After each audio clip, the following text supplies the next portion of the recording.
ही घटना मंगळवारी इचलकरंजीत दुपारी 12च्या सुमारास घडली।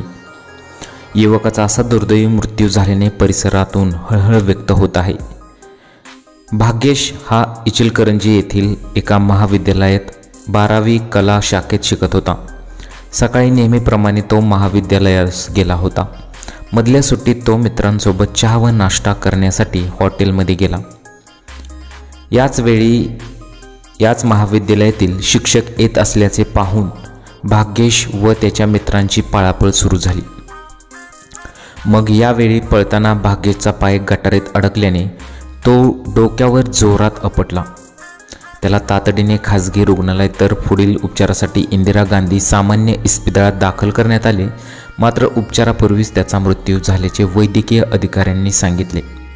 त्याच्या अचानक मृत्यूने संपूर्ण कुटुंबाला मोठा धक्का बसला आहे।